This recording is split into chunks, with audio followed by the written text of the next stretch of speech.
Hemodialisis. Renungan diinspirasi dari Injil Lukas bab 5 ayat 12 sampai dengan 16. Pada suatu kali Yesus berada dalam sebuah kota. Di situ ada seorang yang kulitnya penuh dengan penyakit menular. Ketika ia melihat Yesus, sujudlah ia dan memohon, "Tuan, jika Tuan mau, Tuan dapat menahirkan aku." Yesus mengulurkan tangannya, menyentuh orang itu dan berkata, "Aku mau, jadilah tahir."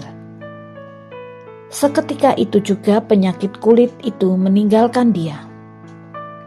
Yesus melarang orang itu memberitahukannya kepada siapapun juga dan berkata, "Pergilah, perlihatkanlah dirimu kepada imam, dan persembahkanlah untuk penahiranmu persembahan seperti yang diperintahkan Musa, sebagai bukti bagi mereka."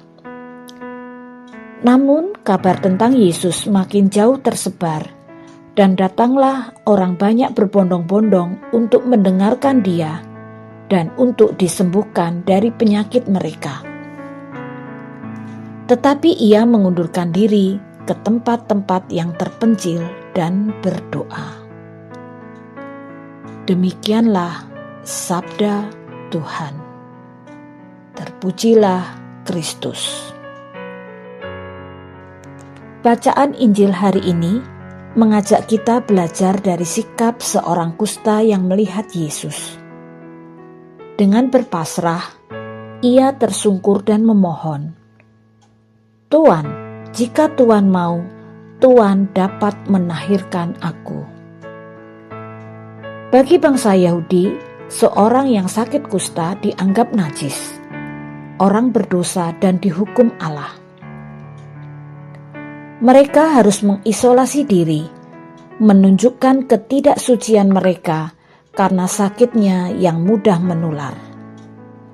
Mereka harus dipinggirkan dan disingkirkan. Kehadirannya ditolak banyak orang. Tentu keadaan semacam ini menjadikan perasaan kesendirian, hampa, takut, terbuang dalam kesepian. Yesus hadir sebagai pribadi yang terbuka bagi orang yang lemah dan tersingkir. Seorang sahabat, Kristo, karena sakit yang dialaminya, pada akhirnya dokter mengarahkan untuk hemodialisis atau cuci darah. Hal ini merupakan pilihan dan keputusan yang sangat sulit diterima. Kristo menjadwalkan waktu untuk hemodialisis setiap Selasa dan Jumat di sela waktu kerjanya. Perjumpaan dengan sesama pasien rutin HD menjadikan pengalaman tersendiri yang membuat mereka merasa tidak sendirian.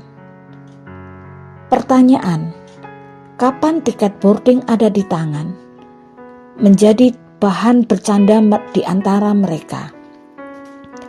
Karena dalam perjalanan waktu, satu persatu dari mereka berpulang, dan pasien dihadapkan kondisi berpasrah sekaligus berharapan.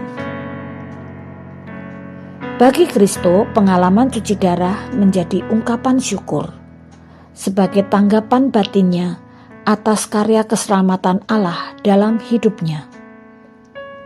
Setiap kali cuci darah, mata imannya mengarahkan bahwa Allah sendiri yang menggantikan setiap tetes darahnya menjadi darah baru yang mengalir dalam tubuhnya. Rasa syukur inilah yang membangkitkan semangat dan sukacitanya dalam mengalami dan menjalani hari-hari di tengah kesibukannya sebagai seorang staf yang wajib hadir ke kantor. Bercermin dari Kristo, kita belajar walaupun dalam keadaan yang tidak nyaman, menakutkan, dan membosankan, justru menjadikannya sebagai ungkapan syukur. Proses penerimaan diri karena sakit atau terpuruk membutuhkan sikap batin yang berpasrah dan berserah kepada Allah. Marilah kita menepi sejenak, bersyukur dan terus membina relasi yang akrab dengan Sang Pemilik kehidupan, agar kita dimampukan bersyukur, berserah, dan berpasrah dalam keadaan apapun. Marilah kita berdoa. Allah Bapa, Sang Pemilik kehidupan, kami bersyukur atas kasih karunia-Mu, kesehatan yang baik, juga makan dan minum yang cukup setiap hari. Bantulah kami dengan rahmat-Mu untuk selalu bersyukur, meskipun keadaan terkadang kurang nyaman dan tidak memuaskan kami.